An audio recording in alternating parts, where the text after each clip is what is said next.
Ito ang nakakakilabot na kulto na tumapos sa 900 na buhay. Ang pangyayaring ito ang nag-inspire sa movie na The Sacrament 2013. Magsisimula itong lahat kay Jim Jones na naisipang gumawa ng isang religion noong 1940s to 1950s sa California. Itong religion na to ay tinawag niyang The People's Temple. Para marami siyang mapasali sa grupo niya, nag-focus siya sa mga charity works at lumaban siya against racism, kaya naman maraming rumirespeto sa kanya. In a way, maganda itong tingnan pero ang hindi nila alam, ginagamit lang pala sila ni Jim para magkaroon siya ng lakas, kapangyarihan at pera na siya lang ang makikinabang. Hindi rin nagtagal, nagsimulang mawala sa pag-iisip si Jim, kaya naman dito na siya nagsabi na malapit na nga daw yung katapusan ng mundo. At ayon sa kanya, dahil daw to sa gobyerno na agad naman kumalat sa mga balita. Dahil dito, nagsimulang magalit sa kanya yung gobyerno at pinaimbestigahan siya at yung mga masasama niyang ginagawa at dito nga nag-decide si Jim na may gawin.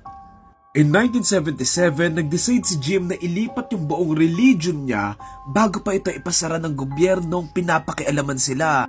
Dito nga sila mapupunta sa Guyana kung saan mas lalala pa yung kasamaan niya sa lugar na tinatawag nilang Jonestown. Sa lugar na ito, nagpatayo siya ng isang compound kung saan buong araw niyang pinagtatrabaho yung mga members niya ng walang bayad. At kung hindi man sila nagtatrabaho, buong araw naman silang nakikinig sa lectures ni Jim tungkol sa kung ano-ano lang. Hindi naman sila papayag or lalaban sila, ipapabugbog sila ni Jim at ikukulong sa mga maliliit na kulungan. Ang mga malalagim na pangyayaring ito ay umabot sa Amerika, kaya naman umaksyon sila at nagpadala ng mga tao para imbestigahan si Jim Jones. Ito ay pinamunuan ni US Congressman Leo Ryan na kasama ang grupo niya. Nagpunta sila sa compound ni Jim Jones sa Guyana kasama ang iba pang mga reporters at investigators na sobrang ikinagalit ni Jim. Makalipas ang ilang araw nilang pag-iimbestiga, nag-decide na nga silang umuwi at dito na nga kinabahan si Jim kasi alam niyang pag nakauwi sila at nalaman yung mga ginagawa niya, paniguradong ipapasara yung religion niya.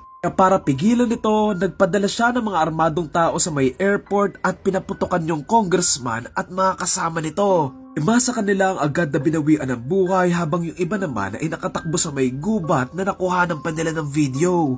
Sama sa mga binawian ng buhay si Congressman Ryan na pinaputokan nila ng 20 na beses. Dahil sa nangyaring ito, dito na magpapanik si Jim at magdi-decide na tapusin na ang lahat. November 18, 1978, dito may gagawin si Jim Jones na babago sa buhay ng lahat ng members ng religion niya. Ayon kay Jim, sasakupin na daw sila ng mga taga-gobyerno at papahirapan, kaya naman kailangan na daw nila bawian yung buhay sa sarili nila bago pa ito mangyari.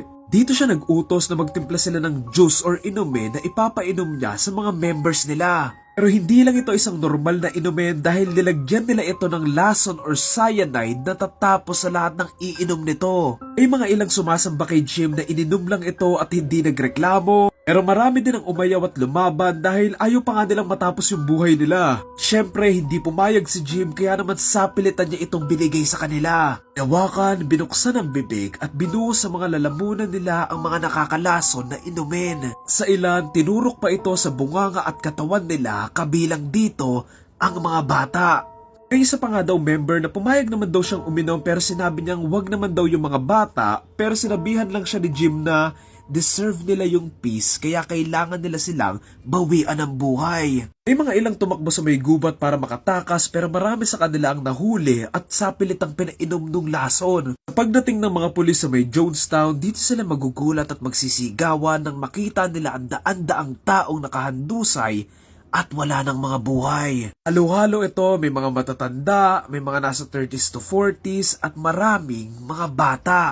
Tagpuan din nila si Jim Jones pero ang nakakatawa dito, hindi siya uminom ng juice na may lason dahil mas pinili niyang magbeng-beng sa ulo niya. Sa kabuuan, 900 na taong binawian ng buhay sa araw na yon, kabilang dito ang 300 na mga bata.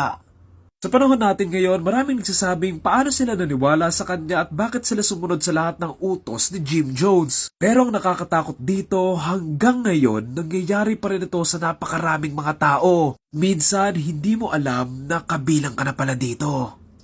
Ang nakakakilabot pa dito, sa taas lang ng trono ni Jim Jones ay may nakasulat na, "Those who do not remember the past are condemned to repeat it." And like I said before, ironically, nangyayari pa rin yung mga ganito, hindi lang sa mga religion, kung hindi sa iba't iba pang mga bagay.